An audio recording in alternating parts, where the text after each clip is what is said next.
Ni color.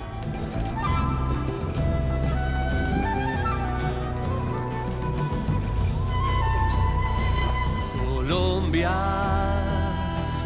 alcemos todos nuestras manos. Declaración Universal de los Derechos Humanos. Artículo 10.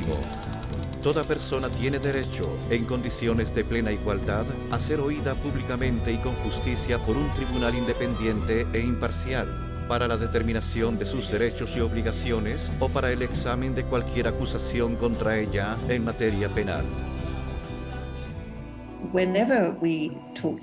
Cada vez que hablamos con víctimas sobre lo que ellas quieren, siempre dicen que quieren ser oídas, que necesitan un proceso en el que sus voces cuenten y de hecho a veces quedan tremendamente frustradas porque sus voces son mediadas a través de un sistema de justicia formal, de modo que son otros, abogados y demás quien terminan siendo quienes hablan por ellas, abogados, políticos, gente que no necesariamente representa a las víctimas, es seleccionada para hablar en nombre suyo.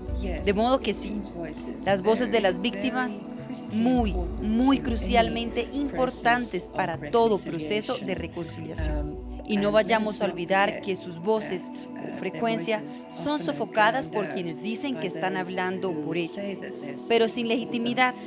Y las voces de las víctimas, sí, absolutamente esenciales para cualquier proceso de reconciliación. Cuando se piensa en conflicto en el mundo entero, y tal vez aquí en Colombia también, para aquellos que son perpetradores, inicialmente ninguno se ve como tal. Se perciben como si estuvieran luchando por una causa, como defensores de algún aspecto de su nación, o peleando por la democracia, por una buena causa. De modo que estas personas que ejercen ese papel tienen un cierto sentido de orgullo, un cierto sentido que los enorgullece hasta el punto de considerar que no son perpetradores aún en varios momentos en los que están cometiendo los actos más horrendos. Emplean técnicas de neutralización en las que básicamente se dicen: he sido un buen soldado, hice exactamente lo que se suponía que tenía que hacer. Y este aspecto de quienes son ellos como individuos es algo en lo que hay que pensar definitivamente. Su conexión con la ideología es algo que ha pasado a convertirse en algo de tal importancia para ellos, que comienzan a sentirse igual que solo un buen soldado.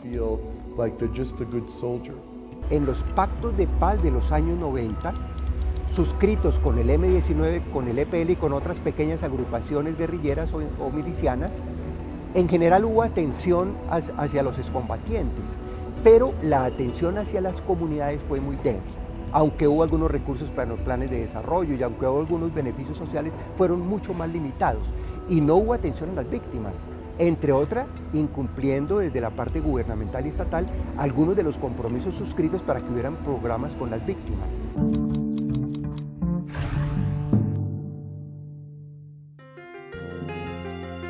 Si usted fuera víctima del conflicto, ¿estaría de acuerdo con que su agresor pudiera participar en política? Lilia Gómez Peñaranda: no, tendrían poder para hacer más daño.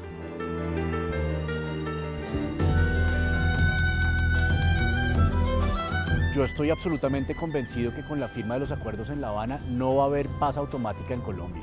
La paz en Colombia no es solamente algo que dependa de La Habana, es un proceso en el que tenemos que participar todos y que tenemos que reflexionar acerca de la forma como nos estamos interrelacionando, de la relación que tenemos con la ley. Yo creo que Colombia es un país que desafortunadamente hemos tomado la decisión de ser un país en el que algunas leyes se le aplican algunas veces a algunas personas. Eso crea una gran inestabilidad y genera violencia. Tenemos que ponernos de acuerdo con respecto a las reglas del juego y tenemos que hacer el compromiso de todos cumplirlas. En la medida en que todos trabajemos alrededor de la legalidad, ahí vamos a tener paz.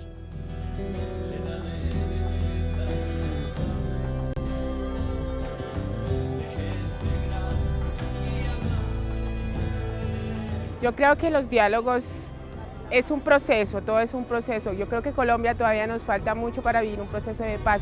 Es un comienzo para empezar a hacer nuevas cosas, porque realmente las víctimas todavía estamos siendo victimizadas y estos procesos todavía le falta todavía retomar e informarse más, pero es un proceso que apenas está comenzando. Yo creo que Colombia todavía necesita creer más en su país, y creo que la paz es un proceso, pero es un comienzo.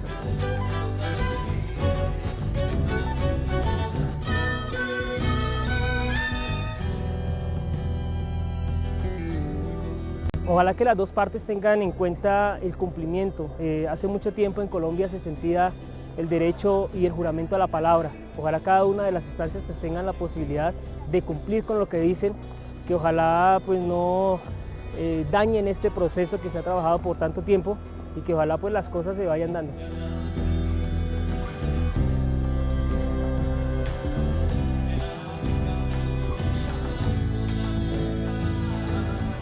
El proceso de la paz que se está llevando en La Habana es un proceso importante, el cual va a llevar al pueblo colombiano a mantener una unidad, ¿no?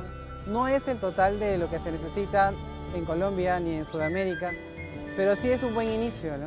Yo creo que sí se va a llevar a cabo, no va a haber ni un florero de Llorente, si es que ambas partes quieren realmente hacer una gran nación, ¿no?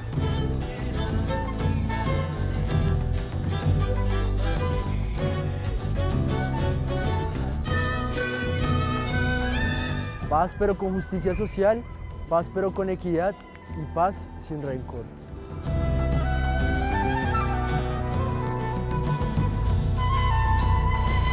Colombia, alcemos todos nuestras manos. Declaración Universal de los Derechos Humanos. Artículo 19. Todo individuo tiene derecho a la libertad de opinión y de expresión. Este derecho incluye el de no ser molestado a causa de sus opiniones, el de investigar y recibir informaciones y opiniones, y el de difundirlas, sin limitación de fronteras, por cualquier medio de expresión. El Estado no le puede decir a cada ciudadano cómo tiene que sentirse ni cómo tiene que reaccionar frente a fenómenos que le han tocado de cerca. Lamentablemente, la ley no puede imponer ciertas conductas. Lo que puede hacer la ley es prohibir ciertas conductas. Entonces, el Estado tiene derecho a exigir de todos los ciudadanos que en aras de la paz se abstengan de atacar física o incluso moralmente a las personas desmovilizadas. Pero no puede impedirles expresar su opinión sobre esas personas desmovilizadas. Creo que lo de investigar o excluir gente de la participación política puede reconocerse como una herramienta de justicia transicional, aunque también tiene que llevarse a cabo de manera justa, puesto que existen derechos a la participación política en toda democracia, y los valores democráticos también son importantes para países en transición. Entonces hay que equilibrar las exigencias de la justicia contra los derechos que tiene la gente a ejercer sus facultades democráticas. Y eso sí puede hacerse, pero hay que realizarlo muy cuidadosamente. Parte del proceso de paz es generar un ambiente democrático, y el ambiente democrático requiere la libertad de expresión, y a su vez la libertad de expresión requiere sí, cierto ejercicio de la responsabilidad, pero que no haya prohibición de expresar las opiniones que uno quiere expresar.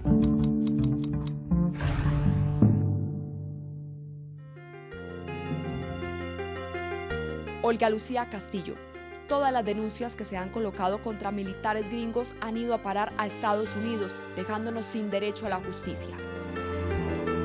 J. Mome. Arrodillar a la autoridad, invalidar la ley, no es paz, es rendición. Y eso hace este gobierno corrupto. Lo que yo he estado dispuesto a aportar siempre ha sido como dar buena cara al país, dar un poquito de buen ejemplo, que la juventud, que la otra gente vean que hay alternativas, que pueden, una de esas alternativas que sea el deporte.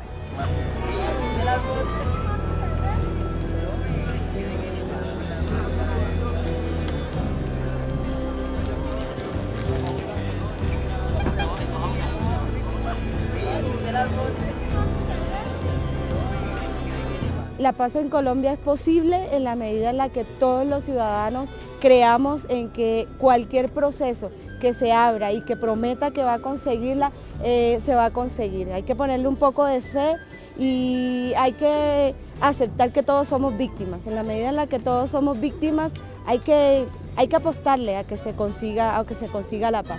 Si los diálogos en La Habana son un camino abierto para ello, pues nosotros los ciudadanos debemos apoyarlos y tener fe en que sí se van a conseguir. Colombia ya no aguanta más sangre, son más de 60 años de sufrimiento. Nos merecemos la paz.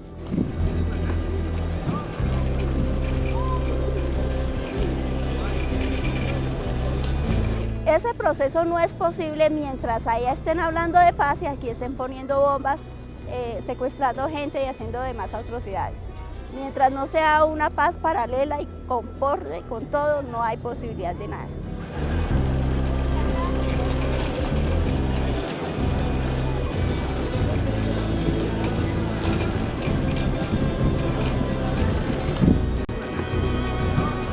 Llevan mucho tiempo, vamos, no sé, creo que para 2 años o año y algo, y esto no se ha solucionado. A mí me parece que eso es un gasto de dinero, el Estado con los diálogos allá con estos personajes de la guerrilla y el Estado, o sea, los que el gobierno manda allá, eso es un gastadero de dinero y me parece que ya nos están engañando a todo el pueblo o no sé hasta dónde irán a llegar, pero es como preocupante.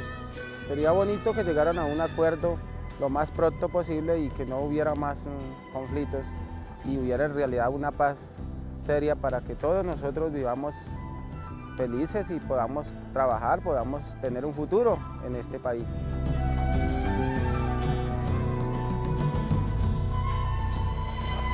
Colombia, alcemos todos nuestras manos. Declaración Universal de los Derechos Humanos. Artículo 23. Primero, toda persona tiene derecho al trabajo, a la libre elección de su trabajo, a condiciones equitativas y satisfactorias de trabajo y a la protección contra el desempleo. Segundo, toda persona tiene derecho sin discriminación alguna a igual salario por trabajo igual. Tercero, toda persona que trabaja tiene derecho a una remuneración equitativa y satisfactoria que le asegure, así como a su familia, una existencia conforme a la dignidad humana y que será completada, en caso necesario, por cualesquiera de otros medios de protección social. Cuarto, toda persona tiene derecho a fundar sindicatos y a sindicarse para la defensa de sus intereses. La estigmatización de la sociedad, porque le cierran las puertas a uno, no quieren darle empleo, apenas se enteran que la persona es desmovilizada. Empecé a trabajar con comunidades, me levanté hace un año como presidenta de una junta de acción comunal en mi ciudad, en Villavicencio, y allí a través de esa experiencia fue cuando empecé a recibir gente que está en el programa de reintegración, paramilitares, guerrilleros. Uno da una entrevista con un psicólogo y le pregunta, cuéntame de tu vida desde que eras niño, por ejemplo, entonces uno tiene unos años ahí perdidos que uno qué va a decir, ¿es cierto? Entonces uno, por cierta parte, uno tiene que mentir y en parte los psicólogos, ellos conocen a las personas cuando están mintiendo, cuando están haciendo... Entonces yo digo que en parte sí le niegan a uno trabajos por la incoincidencia de los datos que uno les entrega.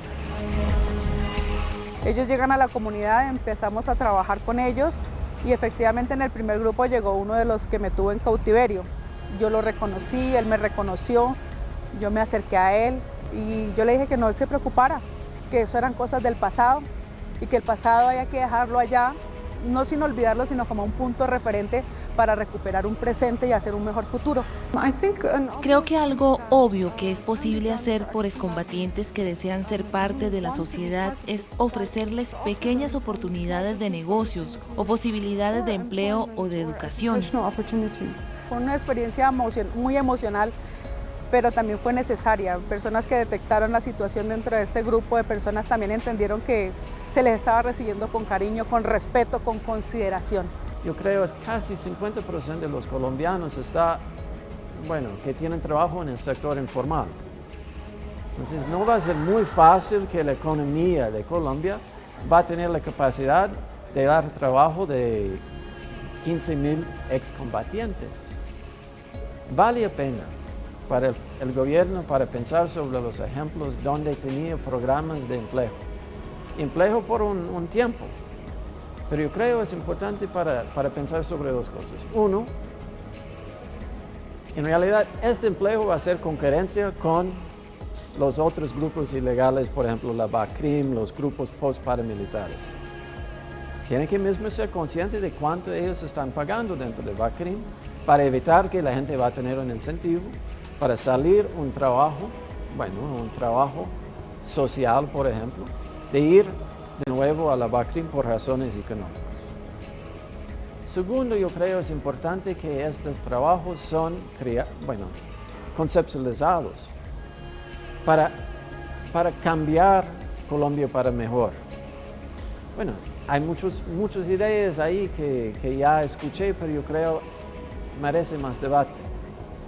Pero primeramente yo creo estos trabajos sociales, que se puede mismo crear un cuerpo civil de trabajo por ellos, tienen que responder a los deseos de víctimas en razón de sus ideas de desarrollo. Una oportunidad. Es lo que estamos pidiendo los que estamos con